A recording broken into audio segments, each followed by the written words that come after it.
আসসালামু আলাইকুম ওয়া রাহমাতুল্লাহি ওয়া বারাকাতুহু।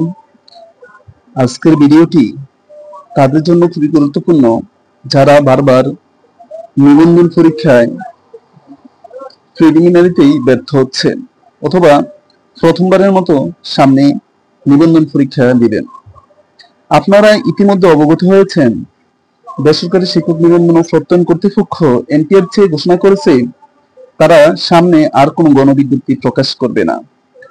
যারা এনটিআরসি এর শিক্ষক নিয়োগ নীতিমালা সম্পর্কে পদ্ধতি সম্পর্কে অবগত আছেন তারা এই বিষয়টি বুঝেন, কিন্তু যারা বুঝেন না তাদের জন্য বলছি, আগে এনটিআরসি তারা পরীক্ষার্থী যদি একটা পরীক্ষায় শূন্যপদ যদি 1000 থাকতো তারা 1000-এর বেশিও চূড়ান্তভাবে পাস করাতো, আর বাকিদেরকে পরবর্তীতে সুপারিশ করা না গেলেও পরবর্তী বছরে তাদের একটা সুযোগ থাকতো।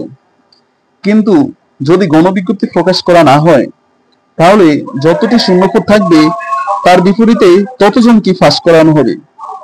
এর ফলে বলা যায় সামনের পরীক্ষাগুলো খুবই কঠিন হতে যাচ্ছে। আগে প্রিলিমিনারি পরীক্ষায় 40 মার্ক পেলেই পাস, কিন্তু এখন প্রিলিমিনারি পরীক্ষায় 40 মার্ক পেয়েও পাস করা কঠিন হয়ে যাবে, কারণ যখন শূন্যপদের বিপরীতে ওই নির্দিষ্ট সংখ্যায় পাস করানো হবে তখন যারা পরীক্ষা দিবেন তাদেরকে বিশেষ প্রিলিমিনারি বা অন্যান্য চাকরির প্রিলিমিনারি পরীক্ষার মতোই কাটমার্কের ভিত্তিতে অনেক বেশি নাম্বার পেতে হবে।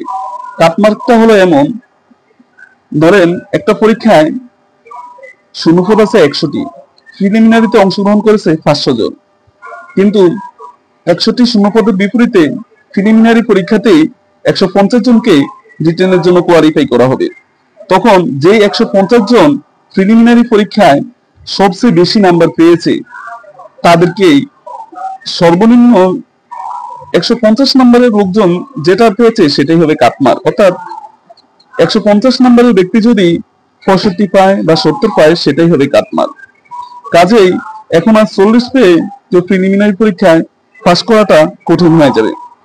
কাজেই আমার ফ্রেন্ড লিস্টে, আমার ফলোয়ার লিস্টে যারা আছেন তাদেরকে বলবো আপনারা এই পরীক্ষার জন্য জোরালোভাবে প্রস্তুতি নিতে হবে। প্রিলিমিনারি পরীক্ষা বিশেষ করে বাংলা ব্যাকরণ, ইংলিশ গ্রামার, গণিত আর বাংলাদেশ ও আন্তর্জাতিক বিষয়াবলীর উপরে সাধারণ জ্ঞান থাকে। এই বিষয়গুলোতে ব্যাপক প্রস্তুতি নিতে হবে এবং চূড়ান্ত প্রস্তুতির জন্য আপনাকে দিনরাত কঠোর পরিশ্রম করতে হবে। আগে 40 মার্কে যখন পাস করানো হতো তখনই দেখা যেত শতকরা 20% লোক পাস করত। তাহলে এবার কি হবে সেটা আপনারা নিশ্চিত অনুধাবন করতে পারছেন। এখন আমি আপনাদেরকে বলতে চাই, যারা বারবার নিবন্ধন পরীক্ষায় ব্যর্থ হয়েছেন অথবা এই প্রথমবারের মতো 19তম শিক্ষক নিবন্ধন পরীক্ষায় অংশগ্রহণ করবেন, কিন্তু আপনারা ইংলিশে, ম্যাথে এবং জেনারেল নলেজে খুবই দুর্বল, আপনাদের জন্য আমি অনলাইনে একটি প্রস্তুতির সহায়িকা তৈরি করতে যাচ্ছি। আপনারা যারা যারা আগ্রহী হবেন আপনারা আমাকে মেসেঞ্জারে নক করতে পারেন এবং এটা হবে খুবই সীমিত একটা সাবজেক্ট।